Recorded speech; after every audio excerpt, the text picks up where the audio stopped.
Hatchet by Gary Paulsen. Chapter 18. Brian worked around the tail of the plane 2 more times, pulling himself along the stabilizer and the elevator. But there simply wasn't a way in. Stupid, he thought. I was stupid to think I could just come out here and get inside the plane. Nothing is that easy. Not out here, not in this place. Nothing is easy. He slammed his fist against the body of the plane, and to his complete surprise, the aluminum covering gave easily under his blow. He hit it again, and once more it bent and just gave. And he found that even when he didn't strike it but just pushed it, it still moved. It was really, he thought, very thin aluminum skin over a kind of skeleton, and if it gave that easily, he might be able to force his way through. The hatchet. He might be able to cut or hack with the hatchet. He reached to his belt and pulled the hatchet out, picked the place where the aluminum gave to his push, and took an experimental swing at it. The hatchet cut through the aluminum as if it were soft cheese. He couldn't believe it. 3 more hacks, and he had a triangular hole the size of his hand, and he could see 4 cables that he guessed were the control cables going back to the tail. And he hit the skin of the plane with a frenzied series of hacks to make a still larger opening. And he was bending a piece of aluminum away from 2 aluminum braces of some kind when he dropped the hatchet. It went straight down past his legs. He felt it bump his foot and then go down, down into the water, and for a second he couldn't understand that he had done it. For all this time, all the living and fighting, the hatchet had been everything, and he had always worn it. Without the hatchet, he had nothing. No fire, no tools, no weapons. He was nothing. The hatchet had been him, and he had dropped it. Ah, he yelled, choked on it, a snarled cry of rage at his own carelessness. The hole in the plane was still too small to use for anything, and now he didn't have a tool. That was the kind of thing I would have done before, he said to the lake, to the sky, to the trees. When I came here, I would have done that. Not now. Not now. Yet he had. And he hung on the raft for a moment and felt sorry for himself, for his own stupidity. But as before, the self-pity didn't help. And he knew that he had only one course of action. He had to get the hatchet back. He had to dive and get it back. But how deep was it? In the deep end of the gym pool at school, he had no trouble getting to the bottom, and that was, he was pretty sure, about 11 feet. Here, it was impossible to know the exact depth. The front end of the plane, anchored by the weight of the engine, was obviously on the bottom, but it came back up at an angle, so the water wasn't as deep as the plane was long. He pulled himself out of the water so his chest could expand, took 2 deep breaths and swiveled and dove, pulling his arms and kicking off the raft bottom with his feet. His first thrust took him down a good 8 feet, but the visibility was only 5 feet beyond that, and he could not see the bottom yet. He clawed down 6 or 7 feet, the pressure pushing in his ears until he held his nose and popped them. Just as he ran out of breath and headed back up, he thought he saw the bottom, still 4 feet below his dive. He exploded out of the surface, bumping his head on the side of the elevator when he came up and took air in like a whale, pushing the stale air out until he wheezed, taking new in. He would have to get deeper yet and still have time to search when he was down there. Stupid, he thought once more, cursing himself. Just dumb. He pulled air again and again, pushing his chest out until he could not possibly get any more capacity. Then took one more deep lungeful, wheeled and dove again. Deep lungful, sorry, wheeled and dove again. This time he made an arrow out of his arms and used his leg to push off the bottom of the raft. All he had done in his legs to spring snap and propel him down. As soon as he felt himself slowing a bit, he started raking back with his arms at his sides like paddles, thrusting with his legs like a frog. And this time he was so successful that he ran his face into the bottom mud. He shook his head to clear his eyes and looked around. The plane disappeared out and down in front of him. He thought he could see the windows, and that made him think of the pilot sitting inside, and he forced his thoughts from it, but he could see no hatchet. Bad air triggers were starting to go off in his brain, and he knew he was limited to seconds now. But he held for a moment and tried moving out a bit, and just as he ran out of air, knew that he was going to have to blow soon, he saw the handle sticking out of the mud. He made one grab, missed, reached again, and felt his fingers close on the rubber. He clutched it and in one motion slammed his feet down into the mud and powered himself up. But now his lungs were ready to explode, and he had flashes of color in his brain, explosions of color, and he would have to take a pool of water, take it into his lungs, and just as he opened his mouth to take it in, to pull in all the water in the lake, his head blew out of the surface and into the light. Thack! It was as if a balloon had exploded. Old air blew out of his nose and mouth, and he pulled new in again and again.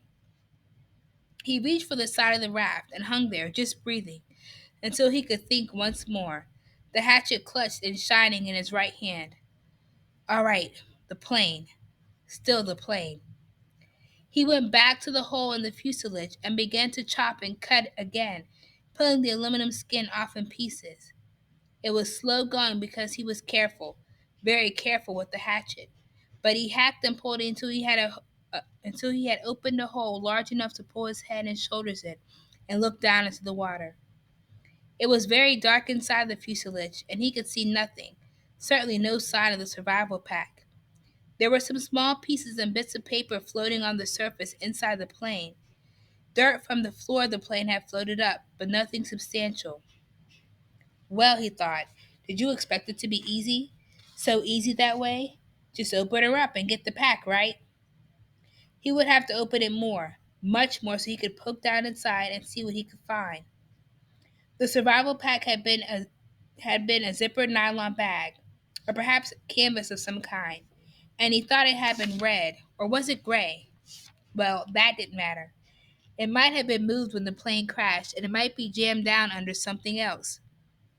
He started chopping again, cutting the aluminum away in small triangles, putting each one on the raft as he chopped. He could never throw anything away again, he thought, because it might be useful later. Bits of metal, fish arrowheads or lures maybe.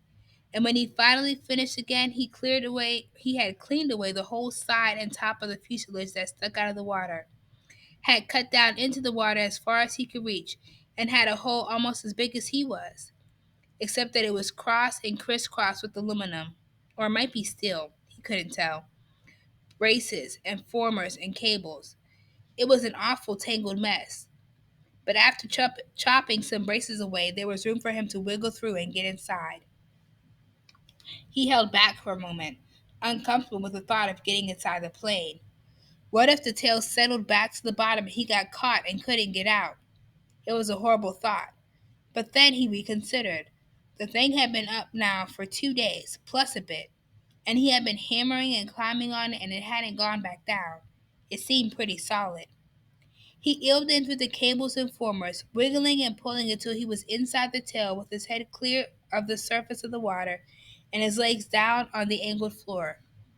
When he was ready, he took a deep breath and pushed down along the floor with his legs, feeling for some kind of fabric or cloth, anything with his bare feet. He touched nothing but the floor plates.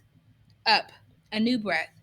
Then he reached down to formers under water and pulled himself beneath the water, his legs pushing down and almost to the backs of the front seats, and finally, on the left side of the plane, he thought he felt his foot hit cloth or canvas. Up for more air, deep breathing. Then one more grab at the formers, and pushing as hard as he could, he jammed his feet down and he hit it again. Definitely canvas or heavy nylon. And this time, when he pushed his foot, he thought he felt something inside it, something hard. It had to be the bag.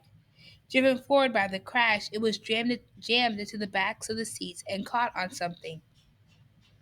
He tried to reach for it and pull, but didn't have any air left and went up for more. Lungs filled in great gulps. He shot down again, pulling on the formers until he was almost there.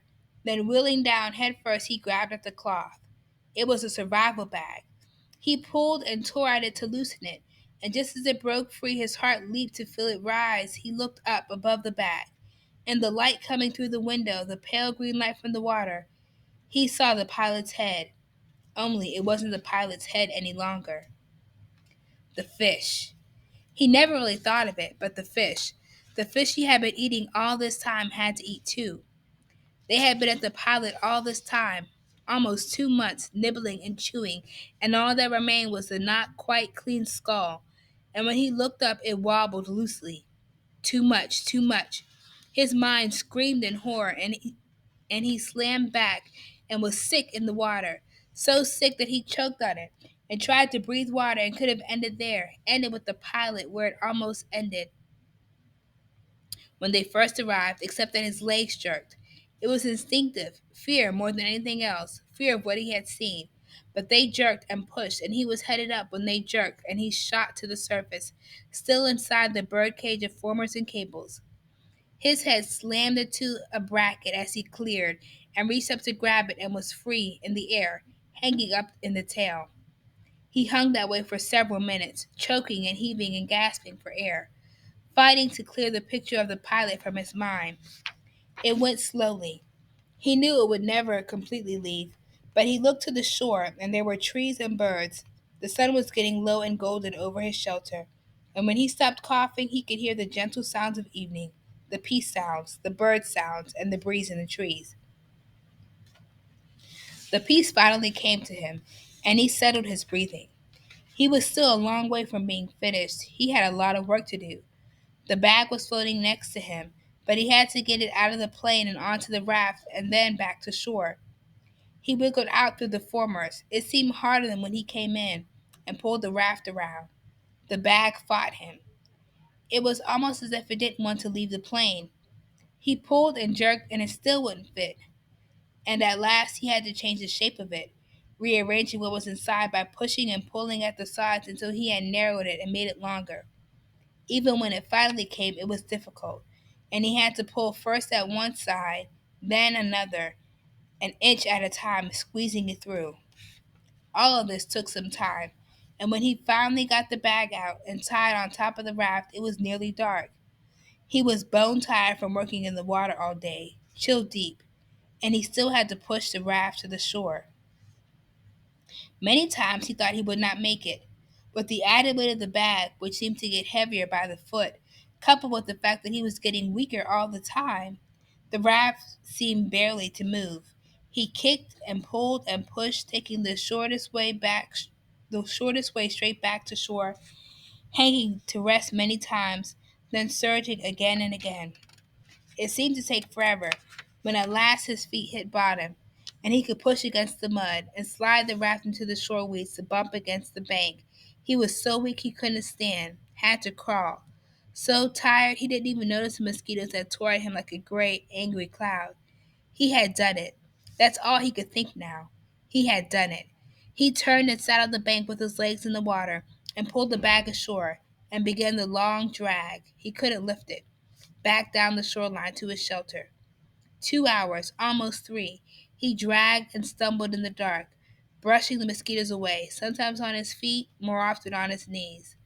Finally, to drop across the bag and to sleep when he had made the sand in front of the doorway.